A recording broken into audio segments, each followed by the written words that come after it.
Hello, I'm Seth Khan, and welcome to Wolfpack TV. In today's show, we've got a packed lineup featuring cross country and an in-depth look at the National Junior Honor Society and a brand new addition to Trent's broadcasting lineup, That's Whack. But first, let's hand it over to Joseph for the latest on cross country. Thank you, Seth. I'm Joseph Hook, and it's a pleasure to be here with you on Wolfpack TV as we dive into the exciting commencement of the cross-country season here at Trent. Let's take a closer look at their progress. Well, I like how it kind of challenges me because it really makes me take into consideration how long I have to really pace myself during the races, and I think that's just a really fun thing to do. I know that I could contend for second place, but right now I'm like third. With the launch of this cross-country season, an impressive 90 athletes have joined the ranks of the Trent team. We'll be catching up with Coach Mozzie and the enthusiastic students to get insights into their preparations for the upcoming meets. I've been coaching for 9 years, started right when I became the coordinator at Trent Middle School when we opened up the school. I don't have one specific memory that I think is my favorite. I've enjoyed every year. We've had a lot of successes, won a few championships, and I know this year we're doing a very good job and hopefully have an opportunity to be successful as well. Currently, right now, we train on Tuesdays and Wednesdays mornings, and then we use the Wolf Den period on Thursdays to be able to train during that as well. We try to always make sure that we give our athletes the opportunity to train further or longer than the distances that we run. We typically run about 1.5 miles for our competitions, so we try to give them different opportunities to run beyond that, 3 miles, and different kinds of sprint work as well, so that we're successful at the meets. All right, it appears this year holds tremendous promise for our cross-country athletes. Reporting, I'm Joseph Hook with Wolfpack TV. Over to you, Seth. Thank you, Joseph, for that exciting update on cross country. Now, let's shift our focus from the realm of sports to the academic arena. One notable organization that promotes academic excellence and character development here at Trent is the NJHS, or known as the National Junior Honor Society. Let's send it down to Osmi for more information. Thank you, Seth. I'm Ashmi Das, and with the beginning of the school year, the National Junior Honor Society, also known as NJHS, has sprung into action.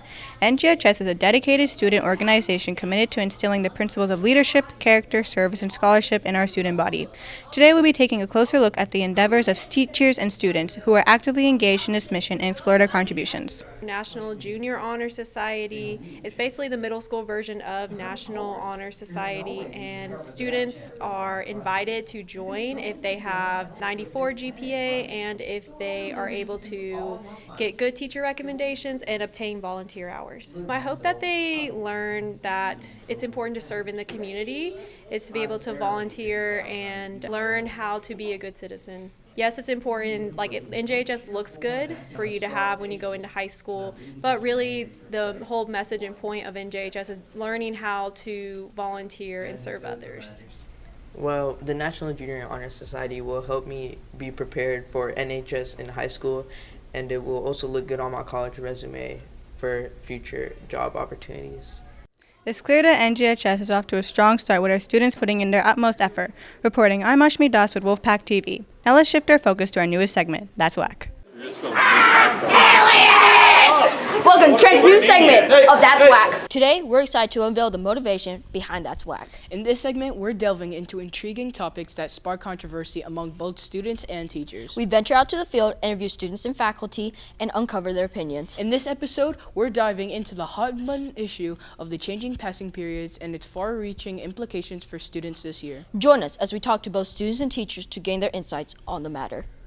What do y'all think about the new change from 4 minutes to 3 minutes? It's terrible. It sucks. Why is it bad?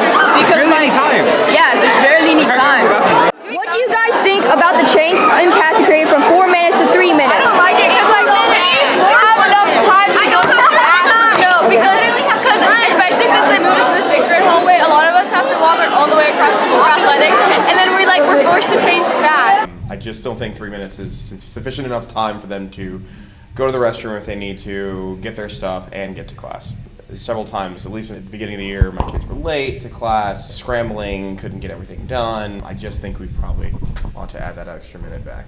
Well, I think the snapshot that we're using is population based on where we were last year compared to where we are this year. We're a lot smaller of a school this year. The 3 minute passing period is a way of getting students out of a crowded hallway faster. And if we were still at the population that we had last year, I would be all for a 4 minute passing period because there are that many more bodies to get around. But being that we are back at a relatively small population for this building, I think 3 minutes is perfectly fine. Well, we used to have 4-minute passing periods, and that was including time to go to lockers. We have not used the lockers since 2020, so we were experiencing a lot of idle time in the hallway, so that's why we decided to trim 1 minute off of the passing period. We have seen improvements. Kids are in the classroom a little longer. I know it's only 1 minute, but they are in the classroom 1 minute longer, and we just have not seen as much messing around in the hallways because there is less time. I would say if you're having problems making it from one class to the other, to come and speak with either myself, the assistant principals, or the counselors and see if there's something that we can do to help you. I just timed it this morning, walking myself from the back corner of the practice gym to Miss Swearingen's room, which I think is the furthest point A to point B, and it took about 2 minutes and 15 seconds, but I can certainly understand that if you needed to stop and go to the restroom, how that could take a little longer. We hope you enjoyed our newest segment, That's Whack. Do you have any hot topic controversies, or is there a segment you'd like to see on WPTV? Look around the school for our flyers and scan the QR code to submit your idea to us. Reporting from Wolfpack TV, I'm Joseph Hook. And I'm Seth Khan. Have a great day, Wolfpack.